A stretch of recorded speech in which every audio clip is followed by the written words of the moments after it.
Jadi ikhwan fillah, oleh karena itu kita tetapkan saja apa yang ditetapkan dalam Al-Quran dan sunnah Nabi kita Muhammad SAW. Dan ini yang diyakini oleh para sahabat Nabi kita Muhammad SAW. La tahwihil jihadu situ kasairil mubtada'at.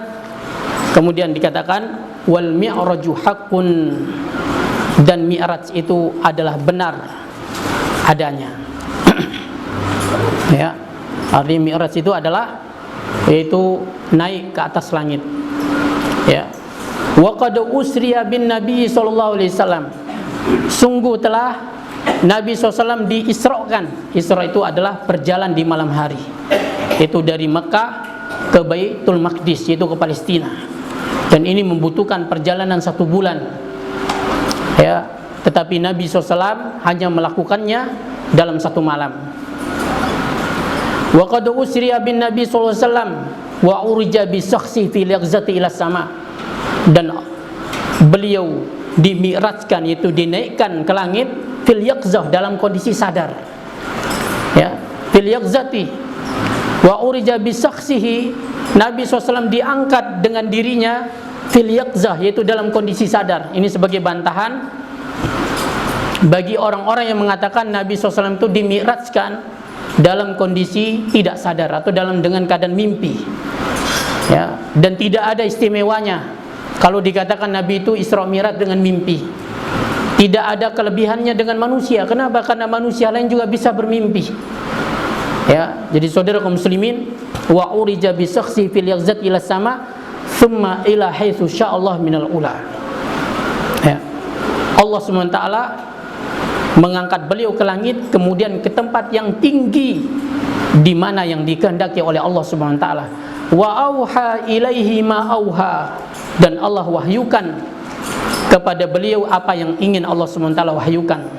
Wa akramahullah bima syaa, dan Allah memuliakan beliau sesuai yang dikehendaki oleh Allah Subhanahu wa taala.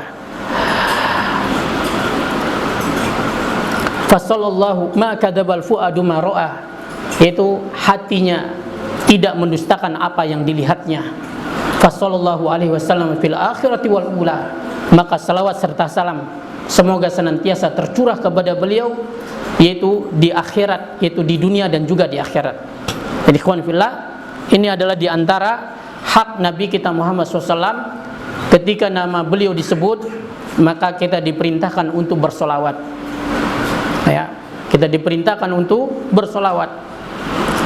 Jadi saudara kaum muslimin, jadi disebutkan itu bahwasanya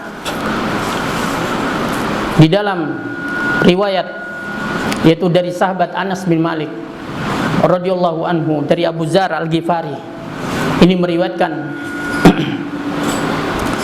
Nabi SAW telah bersabda, atap rumahku di Mekah dibuka, lalu Jibril turun dan membelah dadaku dan mencucinya dengan air Zam-Zam. Kemudian dia membawa bejana dari emas yang penuh dengan hikmah dan iman, lalu menumpahkannya ke dalam dadaku. Kemudian dia pun menutup dadaku kembali.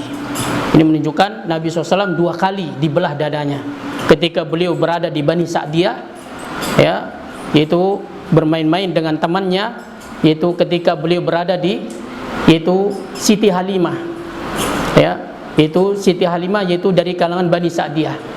Nah, di situ Nabi SAW sedang bermain-main dengan temannya, lalu ditangkap oleh Jibril. Kemudian orang-orang mengatakan, teman-temannya mengatakan Muhammad dibunuh, Muhammad dibunuh. Ya, maka ibu angkatnya pun datang menjenguknya. Ternyata mereka sudah menemukan wajahnya berubah rona wajahnya. Kemudian yang kedua kalinya adalah ketika peristiwa Mi'raj, Isra Mi'raj Nabi kita SAW. Didatangkan kepadaku seekor binatang burak yang lebih kecil dari bigal tetapi lebih besar dari keledai. Langkahnya sejauh jarak mata memandang. Aku menaikinya sampai ke Baitul Maqdis, lalu aku mengikatnya pada rantai tempat para nabi mengikatkan tunggangannya. Di sana aku bertemu dengan para nabi. Kemudian masuk waktu sholat, aku sholat di dalamnya sebagai imam semua para nabi dan rasul. Kemudian Jibril memegang tanganku dan membawaku naik ke langit dunia, yaitu langit yang paling bawah. Jibril berkata kepada penjaganya, bukalah Penjaganya bertanya, siapa ini? Jibril. Dia bertanya lagi, apakah dia diutus untuk menghadap kepada Allah? Iya, kata Jibril, dan Muhammad bersamaku. Apakah engkau diutus Allah kepada dirinya? Jibril menjawab, iya. Ini menunjukkan apa? Ketat di langit itu.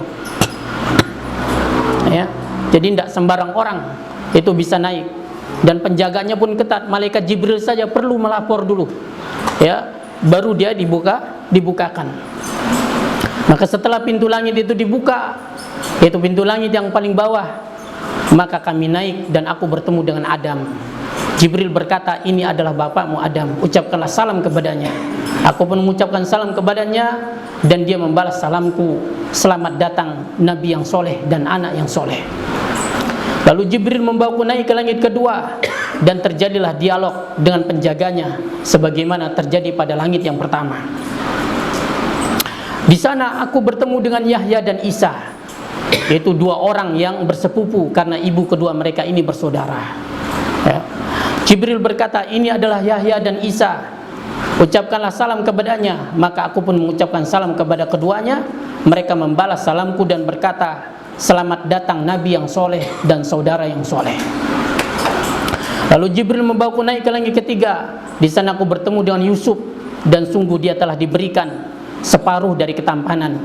Jibril berkata, ini adalah Yusuf, ucapkanlah salam kepadanya. Aku pun mengucapkan salam, dan dia membalas salamku dan berkata, selamat datang saudara yang soleh dan Nabi yang soleh.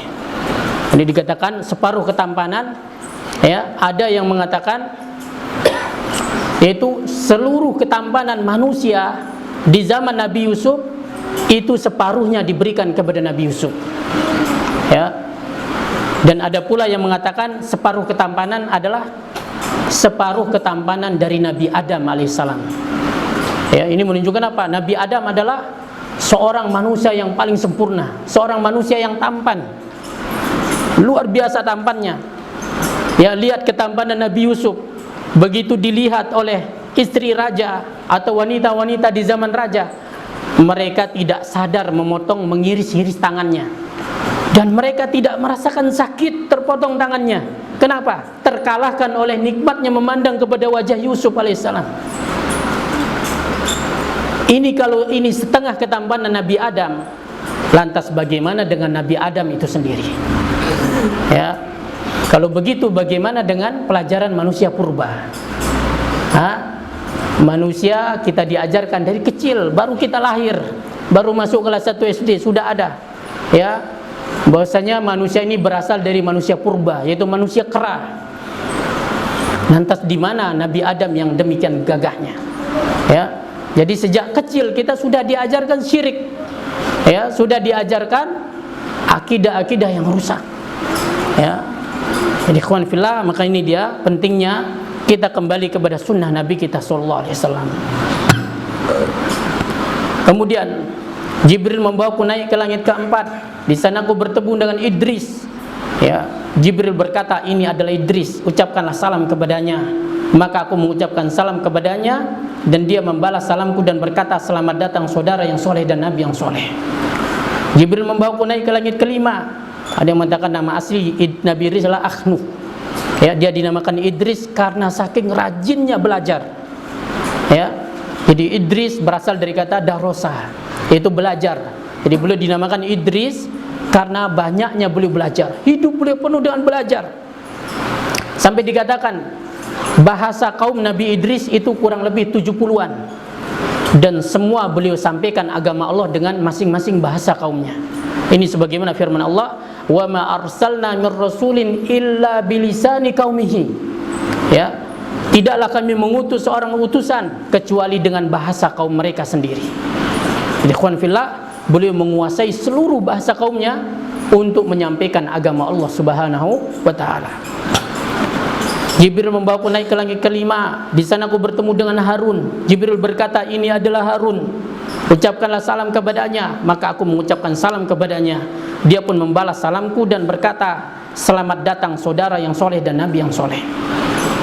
Jibril membawaku naik ke langit ke-6. Di sana aku bertemu dengan Musa. Jibril berkata, ini adalah Musa, ucapkanlah salam kepadanya. Maka aku pun mengucapkan salam kepadanya, dan dia membalas salamku dan berkata, selamat datang saudara yang soleh dan Nabi yang soleh. Ketika ketika aku mau melewatinya, kata Nabi SAW, dia menangis. Masya Allah, Nabi Musa menangis. Lihat apa yang membuat Nabi Musa menangis. Lihat saudara kaum muslimin, apa yang membuat Nabi kita menangis. Nabi Musa ditanya, apa yang menyebabkanmu menangis? Dia menjawab, wahai Rabbku, laki-laki ini, maksudnya Nabi Muhammad, yang engkau utus setelah diriku, umatnya akan masuk surga lebih banyak dan lebih dulu daripada umatku. Masya Allah. Apa kita tidak bangga menjadi umat Nabi kita Muhammad SAW? Ya, umat beliau itulah yang paling banyak masuk surga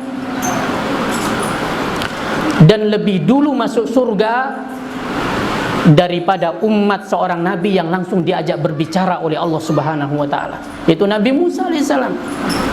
Ya, maka saudara kaum muslimin, kita harus bangga. Bagaimana cara kita bangga? Kita ikuti sunnahnya. Ya, yang Nabi Musa alaihissalam sendiri menangis. Maka Nabi SAW mengatakan apa? Faman rogiba an sunnati falaysa minni. Siapa yang tidak senang dengan sunnahku, maka dia bukan golongan, bukan termasuk golonganku. Bayangkan, jadi saudara kaum muslimin, ya, menyimpang dari sunnah Nabi ini akan membuat kita terpental dari termasuk golongan Nabi kita Muhammad sallallahu alaihi wasallam.